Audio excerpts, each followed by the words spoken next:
Backend engineers consistently reach around $150,000, not at the top of the market, but not at the bottom either. And that range appears stable, predictable, almost expected, which creates a very specific assumption. That backend is a reliable path to high income, not extreme, but solid. But that assumption misses something important. Because $150,000 is not just a number, it's a structural boundary. And most backend engineers don't move far beyond it, not because they stop improving, but because the system stops assigning more value. Backend roles are built around execution. AP is, business logic, data handling. They are essential.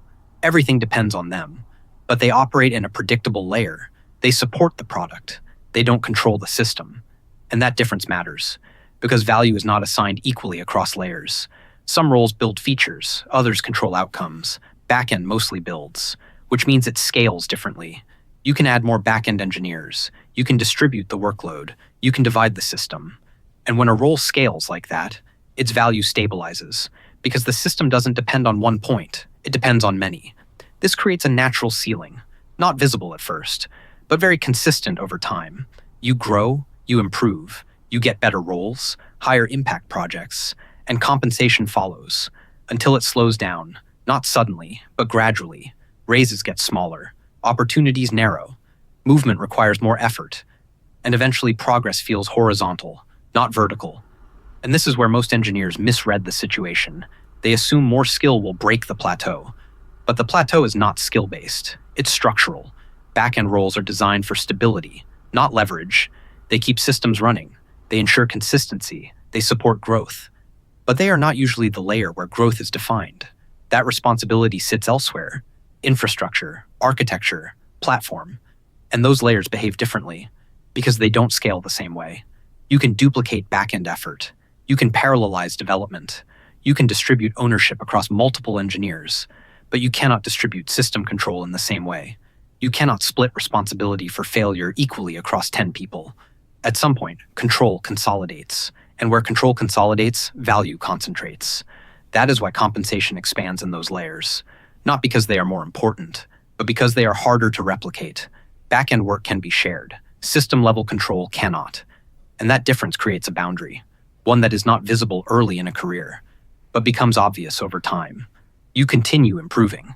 You take on more responsibility. You work on larger systems, but the structure around you does not change. And eventually, your growth runs into that structure, not because you reached your limit, but because the role reached its limit. And that distinction is critical, because it explains why strong engineers plateau, not at random levels, but around the same range. $140,000, $150,000, $160,000. The exact number changes, but the pattern stays consistent. This is not coincidence. It is system design. Companies need stability in backend systems. They need predictability. They need consistency. And those qualities are valuable, but they are not infinitely scalable, which means compensation tied to them isn't either. This creates a different kind of career dynamic. You are not climbing an open ladder. You are moving within a bounded structure. You can move faster. You can move more efficiently, but you are still inside the same system. And at some point, movement slows.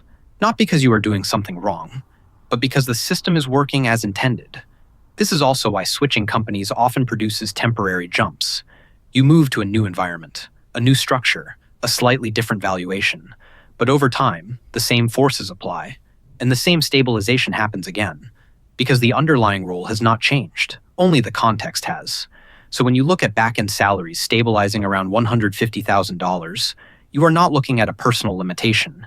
You are looking at a structural equilibrium, a point where the system balances value, scalability, and distribution. And unless your position changes, that equilibrium tends to hold. You can keep improving, you can keep delivering, but the structure around you determines how far that translates into compensation.